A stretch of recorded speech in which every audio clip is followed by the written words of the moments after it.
Hey folks, this is Real Honesty with Jonn Ritland. I'm Jonn Ritland. That is the Dominator. We are running on a different device here. My PC be whack, yo. Yes, very whack. Should be whack. This, we will get stuff figured out. Well, he will, because it's his house. I don't need to do anything. Nope. I couldn't help. Anyway, Raw Memphis. Walking in Memphis. Yes. This was an odd show. It had flashes of being really good. Yes. Like, Miz... One big moment was with the, the thing that we'll talk about in a minute. Yes. Miz and the Miztourage open, and then before Miz can get more than a word out, Kurt Angle comes out and introduces competition for Miz because he wants competition. So let's give everything to him. Let's give him all these men at once. And you had King Kong Bundy Big Show. I mean, without the beard, he really looked like King. Beard weeps. Beard weeps. With Big Show, Hardys, Balor, Jason Jordan.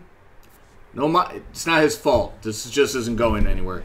Bo Dallas, believe it or not. Truth, Kalisto, Cruz, Hawkins, Gals Anderson, Axel, Eliath, Goldust. Mm-hmm. And it was a great start. Yes. I like Battle Royals. I like Battle Royals in tournaments. Yes. And WCW pay-per-views from 92 and 94. As people proceed to get knocked out, R-Truth, Eliath, and stuff. Everyone else. Yes. Then Balor's looking dominant and I can't do the Bray noise. Right. I know. Yeah, I failed at that miserably. As you can tell, Bray Wyatt shows up and knocks him the fuck out of the ring. Not actually knock him out. I mean, no, Jinder did that. And then was rewarded with a WWE title. Moving on from that. This is going to continue the feud because 50-50 booking, y'all. But Jeff Hardy won. Yes, when you were expecting Jason Jordan because that angle's been shit so far, why not make it even more shit? Yeah. That angle has been shit. Yes. Well, look, Jeff Hardy gets a title shot in 7 days. 7 days. Damn it, Samara, not now. It was a good opener. Yes. It was a very good opener. And then you had Charlie backstage with Alexa. Charlie looking at Alexa like, do you want the cameras off so you can do stuff to her? Because that's kind of how she was... Chicken brown cow. The Hindi audience won't be happy with that. Cows no, I mean, but with all seriousness, that look she was given was... I'm like, are you okay? I mean, if I was for Renee, I'd probably have the same look, but... Damn! Charlie's just like, I want to feel twisted bliss. I mean, that's basically how she was looking. Nothing wrong with that, mind you.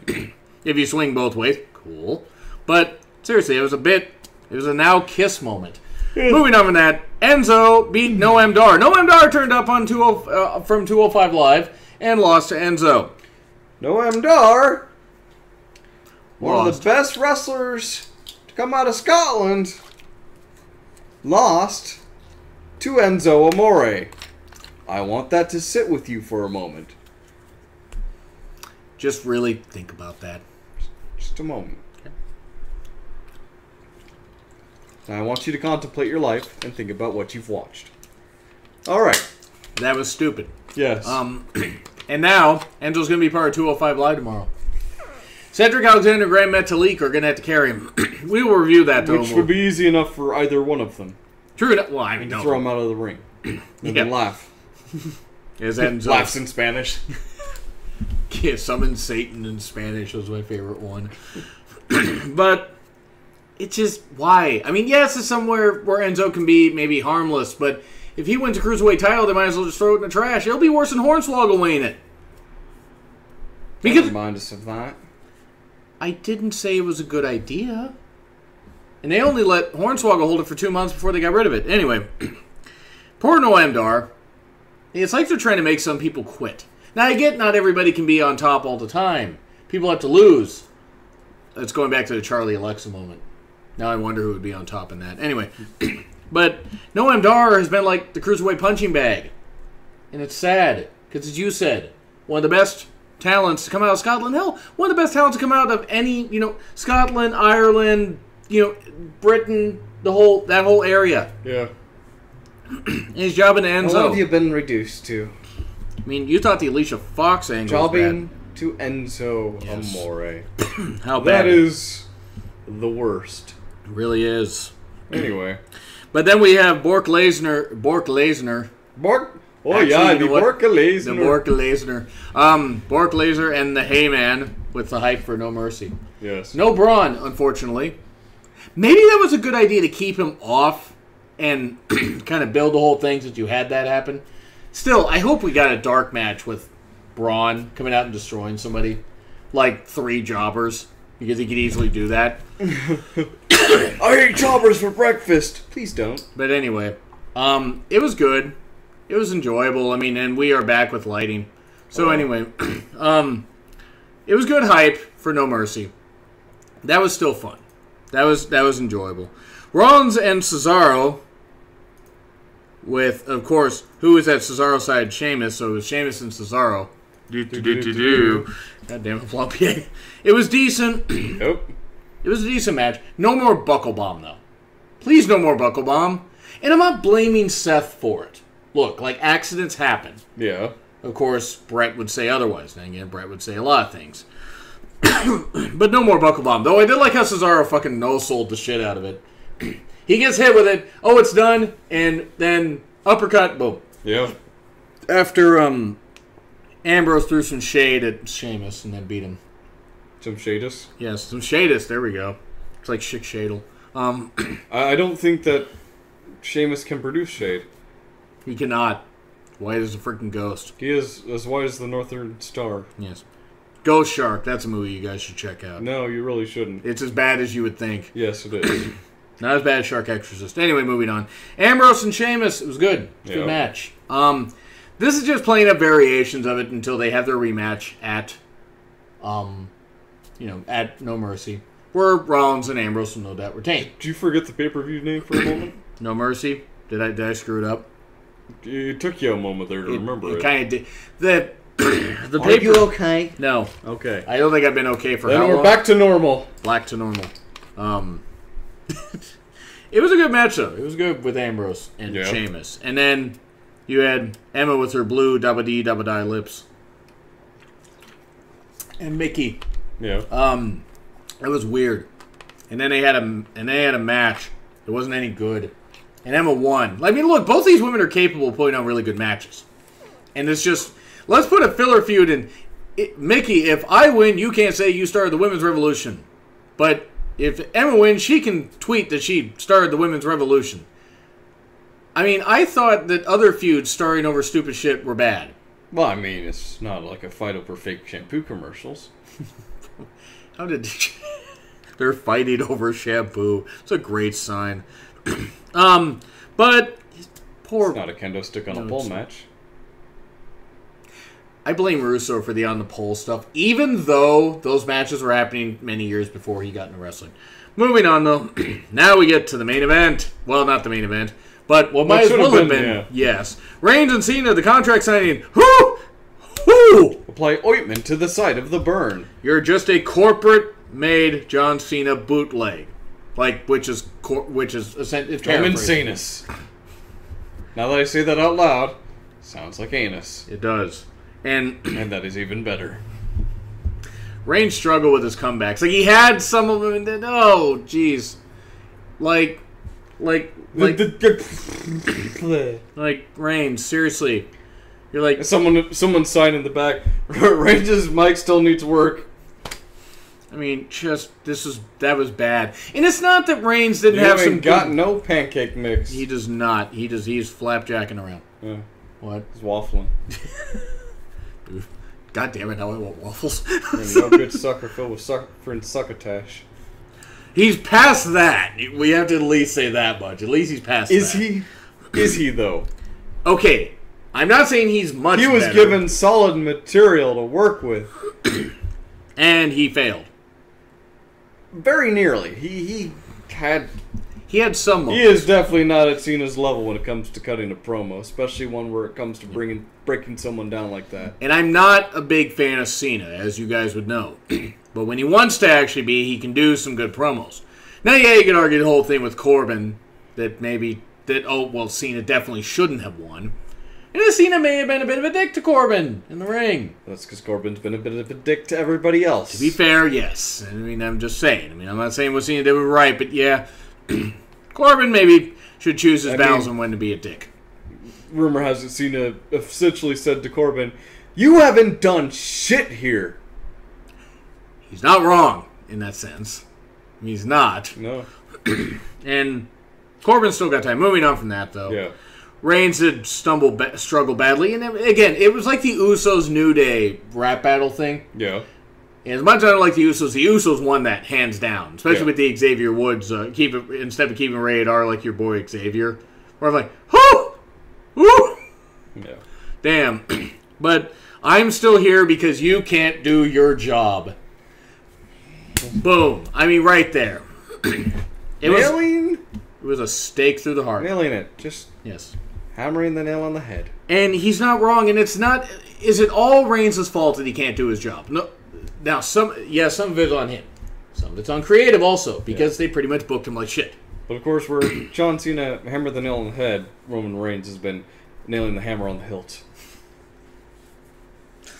And then, need we remind you, though, the best WrestleMania main event of all time? Reigns had the best WrestleMania main events at 32 and 33. Except for the fact that they were both terrible. And that Mania 9 looks good by comparison. I hate Mania 9. Now, as much as that happened, you have Gallows and Anderson coming out for another match. Okay, but why, though? Right, and they got buried. I mean, not that we didn't see it. I know. It was a very much unneeded match. You stick to the promo signing, or the contract signing. You get that done, you get that over with, you get moving forward. Bringing Gallows and Anderson broke the entire flow of that promotion. After that promotion, well, I mean, for me, I would have put that at the end of the show. But at the end of the promotion, cut to commercial, get ready for the next match. Leave that where it is. Have Gallows and Anderson versus, I don't know, the Hardys again or something. Well, I mean, the Hardys were in the Battle Royale earlier. So were Gallows and Anderson. I know. And so were Elias. The Hardys are old. Yes. And beat up. Have Goldust reveal his protege. I mean, he's been meaning to do that. I don't really want to think about a nearly 50-year-old guy revealing himself, but that's what Raw Creative has promised us. That's also Goldust in a nutshell. Ha! Good. Shell. So then you have Elias. Lawler has issues, by the way. Lawler was back on commentary because Booker T... And this is the exact quote from Michael Cole. Booker T is from Houston, and hopefully... And I'm so sorry to everybody in Houston. It's surrounding areas for what you're going through. Stay safe. Terrible. Stay safe, everybody. So sorry for those who have lost. Homes, loved ones, everything. But Cole at one point said about Booker T not being here on commentary, him and his family are riding out the storm. And all I could think was the Doors song. Riders on the storm. Because I am a horrible person. Yes, you are. But that's why we're friends. Right, there we go. That's why we've been friends for about 9 years now, actually. 8 years? Is it 8 years? 2009. Yeah. Yeah, okay, so 8 years. Yeah. I can't math, for once. And then Slater is pelvis... 5 is the number of what you've had? Are we talking about Kim Kardashian today? No, concussions. Oh, right, yeah. That too. Moving on from that. Slater is Pelvis Wesley from Southpaw Regional Wrestling, which you have not been able to see yet. Yeah. At some point... I'll check that out. It's on their YouTube channel. Make sure you look at the thumbnails, though, because sometimes they upload the episodes weird. But it's really short. Like, you could get through each season, which is like 5 or 6 episodes within like 30 minutes. Nice. They're really, really short. It's really fun. But then Elias beat him up. Like, I have nothing against Lawler making a sporadic appearance, but the guy has not been good on commentary since the early 2000s. Yeah. Now, heart attack in 2012 caused that. But anyway. That and, having to wrestle against Michael Cole probably just took everything out of him. I know it made me hate that Mania. So, Sasha versus Alexa. That was very good. It was a very good match. Yes. And the title's back to being a hot little potato again. Oh, look at you hot little potato. All the chives and everything. That's not sour cream, though. Keep on chopping on. Anyway. So, moving on from that, Sasha and Alexa put together a really good match, though. Yes. I would say it was better than their SummerSlam match, I would say. There were some spots that were off. Yeah. You're going to have that in some match. You're going to have that in the Sasha Banks match because she bumps like a crazy motherfucker. Well, no, I mean, like, missed hits. Yeah. In this, I know they're not actually supposed to make contact on some of these, but some of them were just so blatantly obvious. Not as bad as failed roll-ups. Yeah. There were a few issues with this match, so I wouldn't call it a... For a TV match, though, it's pretty good. Yes. I mean, okay, maybe you're right, actually, now. But how does view things as better? Just lower your standards. My dating policy, that's why I haven't had a girlfriend in 6 years. Because you lower your standards? Kind of shot myself in the foot. Made no sense there, didn't it? Yeah. Moving on from that. So, Alexa won. So, cool. And then Nia comes out and celebrates. Smashes Sasha. Not like that. Stop thinking about it that way. Why are you still thinking about it? That's all I can think about now. And then Nia lifts Alexa up onto her shoulders. And what was Alexa thinking, Chris? I can see my house from here. This is what it's like to be tall? 5 feet. All 5 feet of fury on top of Nia. Yeah. Phrasing. And then, no, not phrasing. And then Nia drops her. Yes. And that was good. And got a big pop. Oh, yeah. Big pop. Because there's actually some movement happening with Nia. For once. Besides what's going on in that suit. And this is nothing against Nia, but the suit's horrible. They gotta get rid of the damn suit. Yeah. It doesn't do her any favors. You need a redesign. Definitely. Let Nia be who she is. Because you can make her intimidating. Well, more intimidating. Yeah. But Nia snaps, so we're gonna have Nia versus Alexa. Probably Nia versus Alexa versus Sasha at No Mercy. Because Sasha will get her rematch clause. Yeah. So, there we go. Raw was B. B?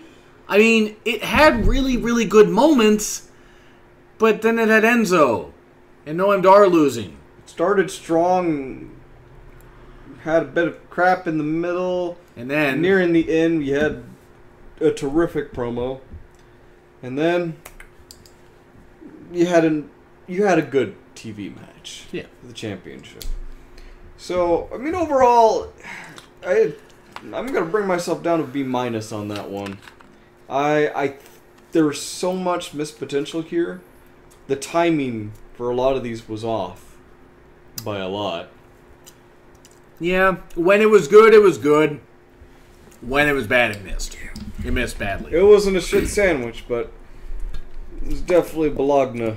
Well, that's Jinder's title reign. That's the shit sandwich, which we will cover tomorrow for SmackDown, so please join us for that. Yeah. Do you agree, do you disagree with what he said? Do you think this bottle is not squished enough? Like, share, comment, and subscribe.